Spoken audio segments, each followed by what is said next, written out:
नमस्कार, मी डॉक्टर मनीष मोटवानी. मी rotary district 3141 चा district governor आहे. रोटरी डिस्ट्रिक्ट 3141 म्हणजे पूर्ण मुंबई आणि पालघर डिस्ट्रिक्ट कव्हर करतो.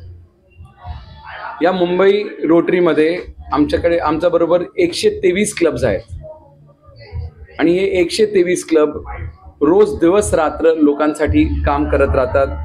कधी मेडिकल हेल्प, कधी वोकेशनल हेल्प, कधी एम्प्लॉयमेंट कोणाला घेऊन देणं, असे भरपूर काम आम्ही करत राहतो. यावेळी आमच्या मनात एक गोष्ट आली की आपल्याला असं काय करू शकतो आपण की या 8 दिवसात इतकं काम करा की भरपूर लोकांना त्याचा फायदा पण झाला पाहिजे आणि लोकांना माहीत पण पडलं पाहिजे की रोटरी एक खूप चांगलं काम करणारी ऑर्गनायझेशन आहे. तर आम्ही रोटरी सर्व्हिस वीक असं एक रोटरी सर्व्हिस वीकचा निर्माण केलं.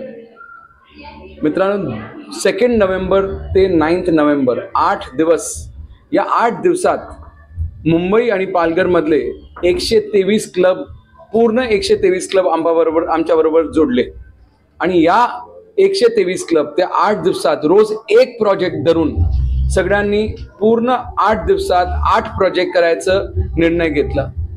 आणि हे प्रोजेक्ट्स कशा प्रकारचे प्रोजेक्ट्स असतात? एका दिवस आम्ही आय चेकअप कॅम्प केले, एका दिवस आम्ही कॅन्सर स्क्रीनिंग कॅम्प्स केले, एका दिवस आम्ही सिनियर सिटीजनसाठी प्रोजेक्ट केलं, एका दिवस आम्ही सायबर क्राईम अवेअरनेससाठी प्रोजेक्ट्स केलं आणि आज असा एक दिवस आहे जेव्हा आम्ही वोकेशनल एक्सलन्स अवॉर्ड्स अरेंज करतोय. आणि हे वोकेशनल एक्सलन्स अवॉर्ड्स म्हणजे काय?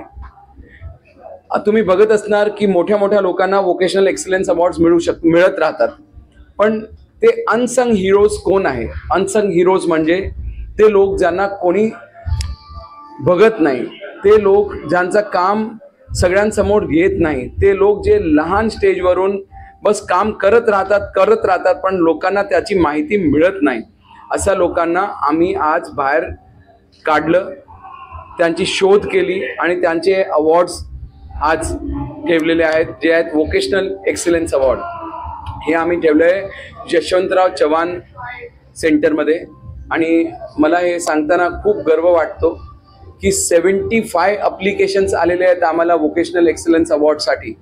आणि या 75 अप्लिकेशन्समधून थोडे विनर्स असणार, पण माझ्या मते सगळे 75चे 75 विनर्स आहेत. आणि आज जर आम्ही या लोकांना, जे अनसंग हिरोज आहेत, ज्यांना कोणासमोर कधी आम्ही त्यांना शाबाशी देऊ शकत नाही, लोकांना माहीत पडत नाही हे कोण लोक आहेत, त्यांना जर आज आम्ही प्रोत्साहित केलं तर यामुळे 100, 1000, लाख असे लोक पुढे येणार आणि लोकांसाठी काम करत राहणार. तर आज आम्हाला हे गर्व आहे की आम्ही अशा लोकांना समोर आणून हे अवॉर्ड्स अरेंज करतोय. आणि Rotary service week, Rotary district 3141 आणि आमचे सगळे मित्र बरोबर येऊन हे अवॉर्ड्स ठेवताय आज.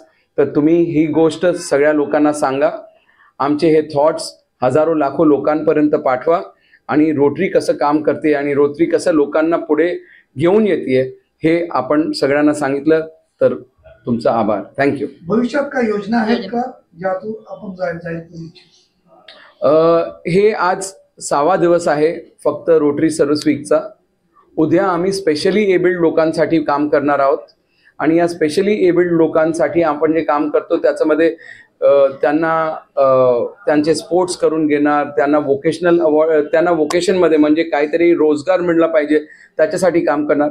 पण रोटरी डिस्ट्रिक्ट 3141 शेवटच्या दिवशी किंवा दॅट इज 9 नोव्हेंबरला आम्ही 2 मोठे प्रोजेक्ट्स करतोय आणि ही तुमच्या जरियातून आम्हाला सगळ्यांना माहिती द्यायची आहे. 9 नोव्हेंबरला फर्स्ट टाइम रोटरी डिस्ट्रिक्ट 3141चा हिस्ट्रीमध्ये गेल्या 80 वर्षात पहिल्यांदा रोटरी 2 हॉस्पिटल उघडतीये.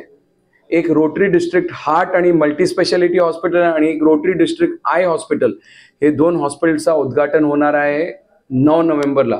कर्टन रिझर होणार आहे, त्यांचं नाव सगळ्यांना माहीत पडणार आहे आणि येत्या 2 किंवा 3 महिन्यात ती हॉस्पिटल सुरू होणार. तर मी तुम्ही सगळ्या लोकांना आज प्रेसवाल्यांना आज विनंती करतोय, तुम्ही या आमच्या बरोबर 9 नोव्हेंबरला या आणि 9 नोव्हेंबरला येऊन ही गोष्ट, ही माहिती लोकांना द्या, ज्याच्याने भरपूर गरीब लोक याचा फायदा घेऊ शकणार. आजच्या पुरस्कारामध्ये महिला होत्या, पुरुष होते, रोटरीने वेगळा संकल्प, वेगळं कल्पना आणली की ट्रान्सजेंडर होती, ही कल्पना सुचली कशी आणि त्यात थोडक्यात? कारण आपल्याला एक इक्वालिटी असली पाहिजे. रोटरी एक गोष्ट मनात येते, आज जे आमचा प्रोग्राम ऑर्गनाईज केलेला आहे ते नर्गिस मॅडमने केलेलं आहे, पण हा प्रोग्राम आज कंडक्ट कोण करतोय? झैना पटेल कंडक्ट करते. झैना पटेल स्वतः एक ट्रान्सजेंडर आहेत, पण ते ट्रान्स लोकांचा म्हणजे DEI हे जे आम्ही सांगतो की आम्ही सगळ्या लोकांना एका स्टेजवर एका प्लॅटफॉर्मवर आणण्याचा प्रयत्न करतोय. हे प्लॅटफॉर्म लोकांसाठी खूप चांगला होईल, कारण आपल्याकडे भरपूर टॅलेंट आहे ज्याला आपण फक्त लोकांना चान्स मिळत नाही, त्यामुळे तो लपून राहतो. तर आपण या माध्यमाने सगळ्यांना पुढे आणणार आहोत आणि डायव्हर्सिटी आणि इन्क्लुजन म्हणजे सगळ्या लोकांना आपल्याला बरोबर घेऊन जायचं हे आज आम्ही या माध्यमाने सगळ्यांना सांगत. Thank you sir. अभिनंदन. थँक्यू. थँक्यू.